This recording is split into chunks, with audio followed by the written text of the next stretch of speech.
Imagine a war so devastating that it killed more people than World War I. Now imagine that most people in the West have never even heard of it. While European powers were obsessing over the Crimean War in the 1850s, China was tearing itself apart. The Taiping Rebellion claimed between 20 and 30 million lives, making it one of the deadliest conflicts in human history. And at the center of this catastrophe was a failed exam student who believed he was the younger brother of Jesus Christ. This is the story of how religious fervor, social inequality, and desperation combined to create a nightmare that nearly toppled the Qing dynasty and changed China forever. Our story begins with Hong Xiuquan, born in 1814 in Guangdong province to a Hakka family. The Hakka people were an ethnic minority often discriminated against in Chinese society. Hong was intelligent, and his family scraped together money to fund his education. Their hope was simple. If Hong could pass the imperial examinations, he could become a government official and lift the entire family out of poverty. But Hong failed the exams. Then he failed again, and again. Each failure wasn't just personal disappointment, it was crushing shame and the death of his family's dreams. After his third failure in 1837, Hong suffered a nervous breakdown. He experienced vivid hallucinations and fell into a fever that lasted 40 days. In these visions, Hong saw an old man with a golden beard who gave him a sword and told him to slay demons. A middle-aged man, whom Hong would later identify as Jesus Christ, accompanied the old man. They told Hong that he was their son and brother, respectively. His mission was to rid the world of demon worshippers. At the time, Hong didn't fully understand these visions. He recovered and continued his life, failing the imperial exams yet again in 1843, but then something happened.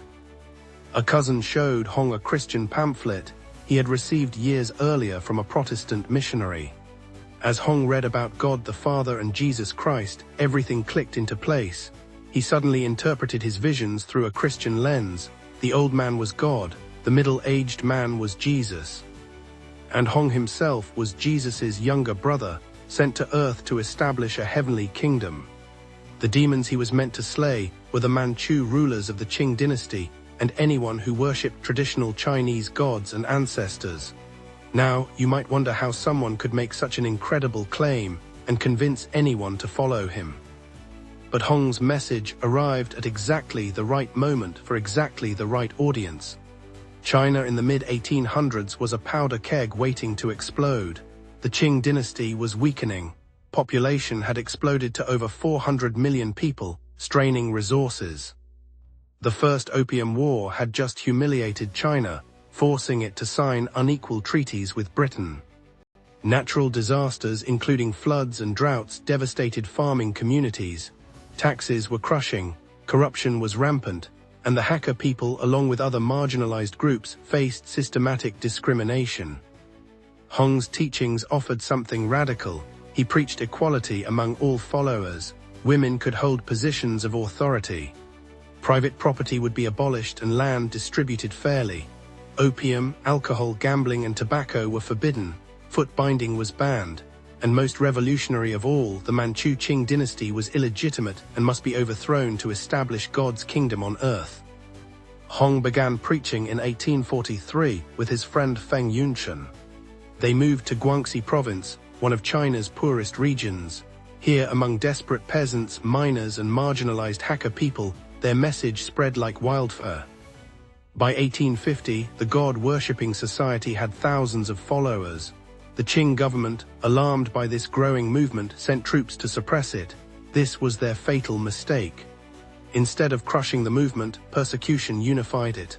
On January 11, 1851, Hong Xiuquan declared the establishment of the Taiping Heavenly Kingdom. The rebellion had officially begun. What started as a ragtag group of peasants quickly became a formidable military force. The Taiping army implemented strict discipline and religious devotion. Soldiers were segregated by gender. They followed the 10 Commandments plus additional rules. Desertion meant death. But loyalty meant purpose, community, and the promise of land in the new kingdom. The Taiping forces achieved stunning early victories. They defeated Qing armies that outnumbered them. In 1852, they captured Yongan, giving them their first major city. Then they began a northern expedition, moving through Hunan province. City after city fell to their advance. In March 1853, the Taiping army achieved their greatest triumph. They captured Nanjing, one of China's most important cities. Hong renamed it Tianjin, the heavenly capital, and made it the center of his heavenly kingdom. At its peak, the Taiping controlled territory with a population of nearly 30 million people. Life in the heavenly kingdom was unlike anything China had seen. Hong attempted to implement his radical vision. Land was redistributed based on family size. Women received equal land allocations. The civil service examination system was replaced with one based on the Bible. Opium was banned and users executed. Merchants were tightly controlled. Traditional Chinese religion was suppressed violently, with temples destroyed and idols smashed. Women's roles were particularly revolutionary. Foot binding was outlawed. Women could serve in the army, take examinations, and hold administrative positions. Gender segregation was enforced strictly, even separating husbands and wives for periods. This was meant to prevent lust and maintain discipline, though it created significant hardship. But the heavenly kingdom had a dark side. Hong himself lived in luxury with numerous concubines while preaching equality. Internal power struggles plagued the leadership. Yang Ziuqing, the Eastern king and military genius behind many victories, claimed to channel God's voice and challenged Hong's authority. In 1856, this led to a catastrophic purge where Yang and thousands of his followers were massacred. Other leaders died in the violence, crippling the movement's effectiveness.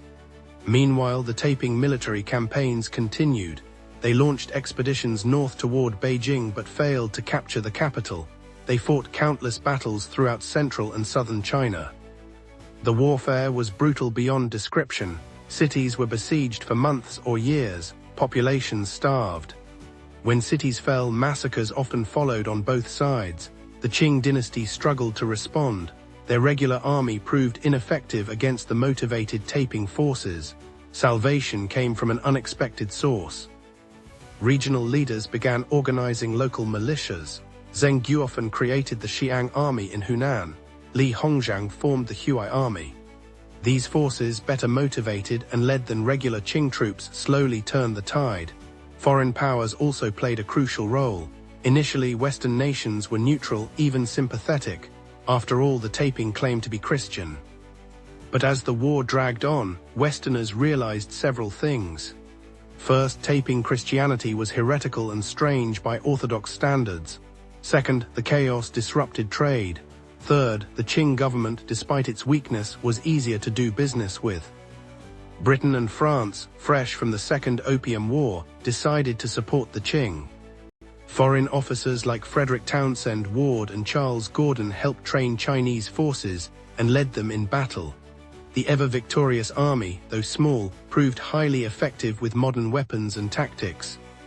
The Taiping kingdom began to crumble. Territory was lost piece by piece. Hong Ziuquan became increasingly erratic, spending time writing religious texts and living in isolation.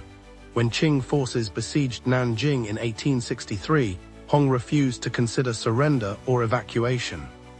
Food ran out, people ate weeds and then each other. Hong Ziuquan died in June 1864, possibly by suicide through poisoning, possibly from eating wild vegetables. The Taiping claimed he ascended to heaven. 1 month later, Qing forces breached Nanjing's walls. The final battle was a massacre. Tens of thousands died. Hong's son was captured and executed. The Taiping Rebellion was over. The death toll was staggering. Estimates range from 20 to 30 million people, though some historians suggest it could be even higher. Entire regions were depopulated, cities were destroyed. The economic devastation took decades to recover from. As a proportion of world population, the Taiping Rebellion was one of the deadliest events in human history. But the rebellion's impact went beyond the body count. It exposed the Qing dynasty's weakness, setting the stage for its eventual collapse in 1911. It showed that massive peasant uprisings could threaten even ancient dynasties. The ideas of equality, land reform, and resistance to foreign influence would echo through later Chinese movements, including the Communist Revolution. The Taiping Rebellion also demonstrated the power and danger of religious ideology mixed with social grievances. Hong Xiuquan's bizarre interpretation of Christianity, combined with legitimate complaints about inequality and corruption, created a movement that reshaped a nation. Today, the Taiping Rebellion remains controversial in China. The Communist Party has viewed it with mixed feelings, seeing the peasant uprising and anti-feudal elements as progressive, but uncomfortable with the religious fanaticism and violence. In the West, it remains largely unknown despite its massive scale, yet this forgotten war killed more people than World War I. It raged while Europe focused on comparatively minor conflicts. It featured one of history's strangest leaders claiming to be Christ's brother, and it nearly toppled a dynasty that had ruled China for 2 centuries. The Taiping Rebellion reminds us that the deadliest conflicts aren't always the ones that make it into Western history books, and that the combination of faith, desperation, and inequality can unleash forces that consume millions.